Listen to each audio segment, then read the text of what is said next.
नमस्कार। आज की इस वीडियो में हम देखेंगे आज की तमाम इम्पॉर्टेंट सारी खबरें। तो आज दिन की सबसे बड़ी खबर ये थी कि किस तरीके से पश्चिम बंगाल में पहले चरण का मतदान हुआ और बहुत भारी संख्या में रिकॉर्ड तोड़ 92% वोटिंग हुई है। और अगर इतिहास में जाके देखें तो जब जब पश्चिम बंगाल में ज़्यादा वोटिंग हुई है तो इसका मतलब हमेशा से यही हुआ है कि लोग गवर्नमेंट को चेंज किए हैं। अगर इसके पहले जब लेफ्ट की पार्टी थी और टीएमसी अपने लिए एक संघर्ष कर रही थी तो उस टाइम को सबसे हाईएस्ट वोटिंग 84% हुआ था और उसके पहले कभी भी बंगाल में 84% वोटिंग नहीं हुई थी। और उसके बाद पहली बार ऐसा हुआ है जिस टाइम बंगाल में 92% अब तक के इतिहास में सबसे ज़्यादा वोटिंग हुआ है। तो कई लोग ऐसा अनुमान लगा रहे हैं कि इस बार बंगाल के लोग एक भारी बदलाव की तरफ आगे बढ़ रहे हैं।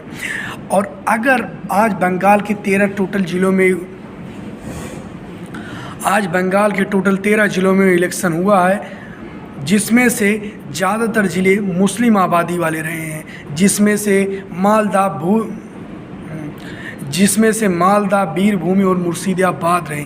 इन सभी ऐसे ज़िले हैं जहाँ पे मुस्लिम आबादी 30% से ज़्यादा है। और अगर इन सभी जगहों पर एवरेज वोटिंग की बात करें तो टोटल हर जगह पे 90% से ज़्यादा ही वोटिंग हुई है। और अगर उन ज़िलों की बात करें जहाँ पे हिंदू आबादी काफ़ी ज़्यादा है और माइनॉरिटी में मुस्लिम आबादी, इन ज़िलों में भी अगर बात करें तो काफ़ी ज़्यादा वोटिंग हुई है और इन ज़िलों में 95% से ज़्यादा वोटिंग हुई है। तो आप कह सकते हैं कि जहाँ जहाँ मुस्लिम आबादी वहाँ पे भी और जहाँ नहीं है वहाँ पे भी वोटिंग काफ़ी ज़्यादा हुआ है। ऐसा नहीं है कहीं मुस्लिम आबादी ज़्यादा है तो वहाँ ज़्यादा वोटिंग हुई है। ये ऑल ओवर एरिया में यानी टोटल 13 ज़िलों में ज़्यादा हर जगह पे वोटिंग हुई है।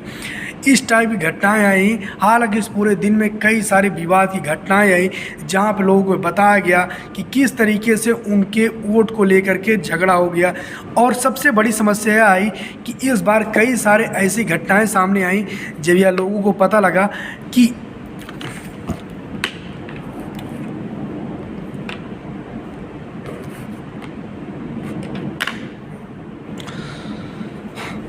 हालांकि इस पूरे चुनाव में कई सारी कमियां भी सामने आई, जिसमें से एक सबसे बड़ी समस्या जो लोगों में देखने को मिली है वो ये है कि कई लोगों ने आपत्ति जताई कि वो अपना वोट देने आए लेकिन उसके बाद उन्हें पता लगता है कि उनका बेटे का वोट पड़ चुका है जबकि उनका बेटा वोट दिया ही नहीं है। तो इस टाइप की कई सारी घटनाएँ आई। और वहीं दूसरी तरफ अगर